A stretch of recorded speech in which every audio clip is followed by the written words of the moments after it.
Hello everybody, welcome to another video of Any Planner. ये वीडियो थोड़ा लेट आ रहा है बट कोई बात नहीं। जैसे कि तुम्हें पता है कि बोटो में आजकल क्या चल रहा है, थोड़ा मौज मस्ती चल रहा है और हम लोग आज वही करने वाले हैं। खैर, अगर तुमने वीडियो को लाइक और चैनल को सब्सक्राइब नहीं किया तो फिर किसका इंतजार कर रहे हो, तुरंत जाकर के कर दो। और चलिए शुरू करते हैं बिना किसी देरी के लॉर्ड सास्के उचिया का नाम लेकर।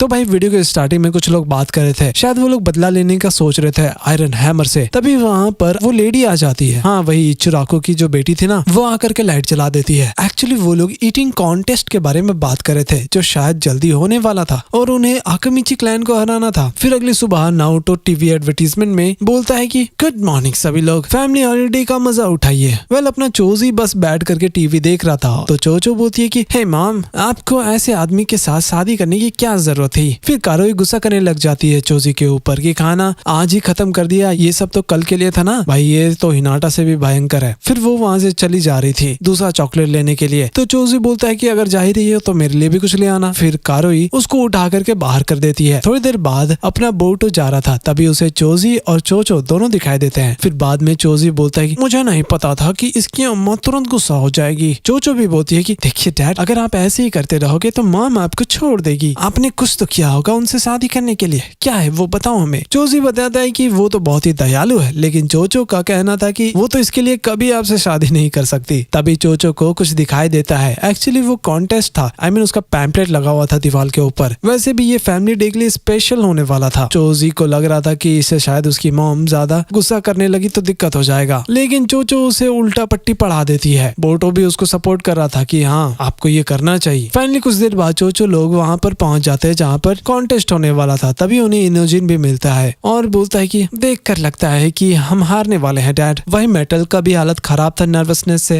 वही बगल में बोटो भी आ जाता है शिकाडाई के पास, लेकिन वो बोलता है कि तुम आज लॉर्ड 7 के साथ नहीं दिखाई दे रहे हैं। हाँ, बोटो बताता है कि वो हिमावारी को शॉपिंग के लिए लेकर गए हैं। तभी अनाउंसमेंट होता है, कॉन्टेस्ट शुरू होने वाला था। फिर शिकाडाई बाय बोल करके निकल जाता है। वहीं बगल में चोचो भी बोल रही थी कि देखो डैड, पूरा जान लगा देना, अब खेल में मजा आने वाला था। सभी लोग तैयार थे इस गेम के लिए। और फिर पहला डिश आ जाता है। फिर वो जो अम्मा थी ना, वो बोल रही थी कि आज तुम बिल्कुल भी नहीं जीतने वाले। उस डिश को देख करके चोचो लोग बहुत ही खुश थे, लेकिन मेटल नर्वस था, उसको उल्टी आ रहा था और टेलीकास्ट को तुरंत ही रोक दिया जाता है। फिर थोड़ी देर बाद गेम चालू हो जाता है। सभी लोग खाना शुरू कर चुके थे और बताने की जरूरत नहीं कि सबसे पहले कौन खत्म करता है, लेकिन बॉस, ये तो टाई हो गया था। वहाँ पर एक और टीम था जो उनसे भी आगे निकल गया। ये देखकर दोनों ही चौंक जाते हैं। थोड़ी देर बाद शिकाडाई और शिकामारू का हालत खराब था इतना ज्यादा खाना खा करके। इनोजिन भी बोलता है कि ये सब करके क्या ही मिलेगा। तभी वहाँ पर वो दोनों लोग भी आ जाते हैं। पता नहीं कौन सा गांव से आ गए हैं ये लोग, लगता है 100 साल से नहीं खाए। फिर वो लोग सबको लूजर बोल करके वहाँ से निकल जाते हैं। फिर थोड़ी देर बाद दूसरा राउंड चालू होता है, शायद बारबेक्यू आने वाला था, जिसको खा करके वो लोग सेमीफाइनल में पहुंच जाते। अपनी चोचो तो पूरा खुश हो जाती है ये खा करके, उनके लिए ये बहुत ही आसान काम था। लेकिन इनोजिन बोलता है कि डैड, ये आप ही खा लो, आप भूखे थे ना। दोनों में अलग ही टेंशन चल रहा था। धीरे धीरे करके सबका हालत खराब हो रहा था, लेकिन इस बार टीम आकामिची जीत जाते हैं। चोजी तो पूरा खुश था और अपनी वाइफ को बोल रहा था कि अगर ऐसा चलता रहा तो मैं मॉम का दिल जीत लूंगा। वहीं वो ओपोनेंट लोग दोनों ना बहुत ही ज्यादा टेंशन में थे और गुस्सा हो रहे थे। फिर थोड़ी देर बाद वो अम्मा आ जाती है और कहती है कि अगर ऐसा ही चलता रहा तो चोजी ये गेम जीत जाएगा और हम लोग जल्दी गरीब भी हो जाएंगे। लेकिन ओपोनेंट लोग बोलते हैं कि हाँ, लेकिन ये कौन बताया कि उसकी बेटी भी यहाँ आने वाली है और वो इतनी ज्यादा भूखड़ है। फिर अम्मा बोलती है कि कोई बात नहीं, अब प्लान बी पर काम करते हैं। अब सेमीफाइनल राउंड शुरू हो रहा था। उनको बहुत ही ज्यादा स्पाइसी बर्गर खाना था। ये देख करके शिकाडाई और शिकामारू तो तुरंत ही टेंशन में आ जाते हैं, लेकिन ऊपर बोटो बहुत ही ज्यादा खुश था कि काश मुझे ये मिल जाता खाने के लिए। अब खेल शुरू हो जाता है और पहला बाइट लेते ही चोचो और चोजी का हालत खराब हो गया था, लेकिन वो ओपोनेंट बड़े ही आराम से खा लेते हैं इसे। भाई, ये कैसे हो सकता है। बट फाइनली चोचो और चोजी दोनों एक बार में ही उसे गटक लेते हैं, लेकिन बॉस शिकाडाई और शिकामारू बेहोश हुए पड़े थे। वहीं ऊपर बोटो को कुछ आवाज सुनाई देता है। एक्चुअली बगल में शीनो अपने कुरामा टॉय के साथ खेल रहा था। उन्हें पता नहीं था कि बगल में बोटो भी बैठा हुआ है। फिर उसे देख करके शीनो को बहुत ही ज्यादा शर्म आ रहा था और बात इधर उधर घुमा रहा था। तभी बोटो वहाँ से गायब हो जाता है। वहीं कारोई उन दोनों के पास जाती है पूछने के लिए कि यहाँ पर आखिर चल क्या रहा है और ऐसा करके क्या ही मिलेगा। फिर वो वहाँ से चली जाती है। उसके बाद बोटो को देखते हैं। वो बोलता है कि यार, यहाँ पर कुछ खाने को मिल जाता तो मजा आ जाता। बगल में वो दोनों शेफ लोग खड़े थे और बात कर रहे थे कि ये बर्गर का क्या करना है, बहुत ही ज्यादा खतरनाक है, कोई खाएगा भी नहीं। तो बोटो वो ले लेता है एंड फाइनली एक बाइट लेता है, लेकिन उसके लिए ये बिल्कुल भी स्पाइसी नहीं था। तभी बोरुतो को कुछ समझ आता है,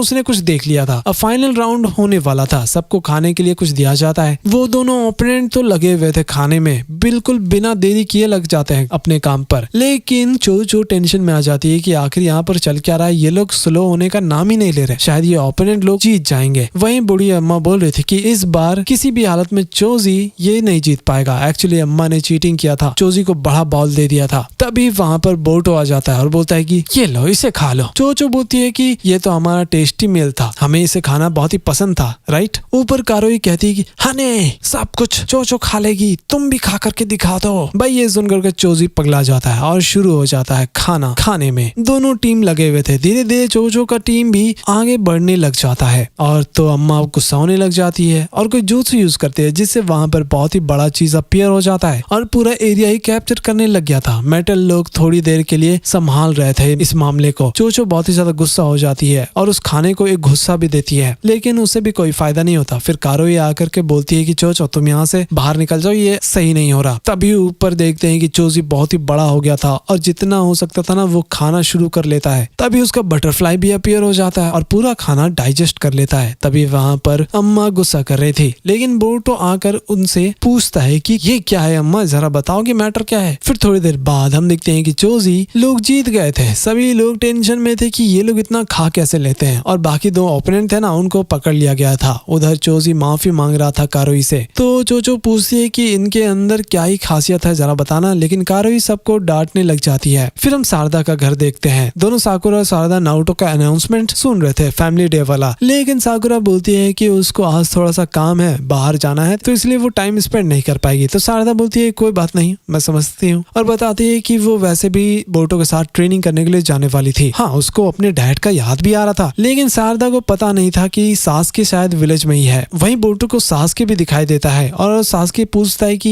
ये फैमिली हॉलीडे क्या है। तो बोरुतो फिर उसे अच्छे से समझाता है और बताता है कि नारुतो उसके डैड भी अपनी बेटी के साथ हिमावारी के साथ घूमने के लिए गए हैं, इसलिए वो इधर आवारा घूम रहा है। लेकिन बोरुतो उसको आइडिया देता है कि क्यों ना सासुके जाकर के सारदा के साथ टाइम स्पेंड करे। तभी सासुके रुक करके सोच रहा था कि यार पहले के टाइम तो वो अपने फादर के साथ यहाँ पर फायरबॉल जुत्सु सीखा करता था। तभी सारदा भी चौंक जाती है कि यार डैडी आप यहाँ इंतजार कर रहे थे, ये तो मुझे नहीं पता था, क्योंकि मैं तो बोरुतो का वेट कर रही थी ट्रेनिंग करने के लिए। सासुके बताता है कि वो जल्दी यहाँ पर आने ही वाला था, लेकिन रास्ते में बोरुतो मिल गया, तो वो बोला कि तुम यहाँ पर मिलोगी। और हाँ, सासुके उसे एक फेस्टिवल में आने के लिए भी बोलता है। सारदा बहुत ही ज्यादा खुश हो जाती है सुन करके, लेकिन सासुके बोलता है कि मुझे विलेज में कुछ काम था इसलिए मैं यहाँ पर आ गया, वरना मैं नहीं आता। ये सुन करके सारदा का और भी दिमाग खराब हो जाता है, लेकिन कोई प्रॉब्लम नहीं है, वो समझती है। तभी उन्हें दिखाई देता है कि नारुतो हिमावारी को उठा करके ले जा रहा था। तो सारदा थोड़ा सा जेलस फील कर रही थी कि काश हम दोनों का भी बॉन्ड ऐसा ही होता। फिर सासुके को याद आता है कि कैसे इटाची उसको कंधे पर ले जाया करता था, तो वो सारदा को भी बोल देता है कि आ जाओ कंधे पे बैठ जाओ। सारदा को ये चीज बिल्कुल भी अच्छा नहीं लगता, वो एम्बैरेस फील करती है क्योंकि वो छोटी बच्ची थोड़ी है भाई। तभी काकाशी उसे मिलते हैं और बोलते हैं कि क्या बात है, आजकल तुम बहुत ही फैमिली करने लगे हो, बढ़िया है, लेकिन लगता है कि पहले अकेले तुम रह गए ना, इसलिए सोशल स्किल तुम्हारा खराब हो गया है। वैसे काकाशी ये भी सजेस्ट करते हैं कि तुम एक बुक पढ़ो, ये बहुत ही मस्त बुक है। लेकिन भाई वो उस टाइप का वाला बुक था यार, ये काकाशी सेंसे नहीं सुधरेंगे। तभी सासुके को शिनो दिखाई देता है जो कुरामा के साथ खेल रहा था। फिर सासुके उसे सारदा के बारे में भी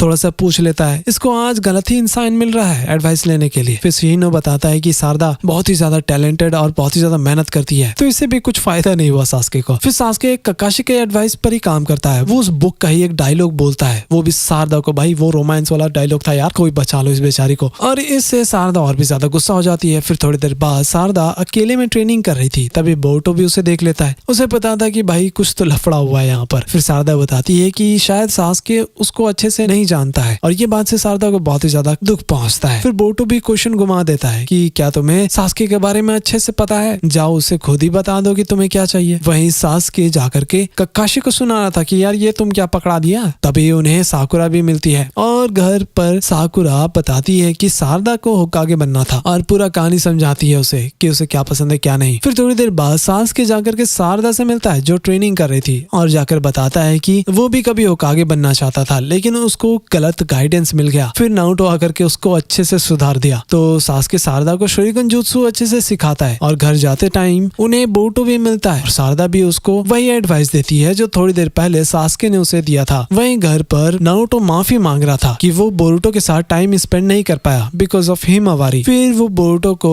एक कुनाई सेट देता है जो टेंटेन के शॉप पर लिया था उन दोनों ने। बोरुतो बोलता है कि ठीक है चलो थोड़ा सा ट्रेनिंग ही कर लेते हैं, वैसे भी हॉलीडे अभी तक खत्म नहीं हुआ है। और इसी के साथ हमारा ये आज का ये वीडियो समाप्त हो जाता है। खैर अगर तुम लोगों ने वीडियो को लाइक और चैनल को सब्सक्राइब नहीं किया जाकर के तुरंत कर देना और कोई और एनिमे पसंद है तो मुझे कमेंट में जरूर बताना, मैं उसका भी कुछ ना कुछ जरूर कर दूंगा। Just like JJK, short and simple. Anyways till then keep watching Any Play now.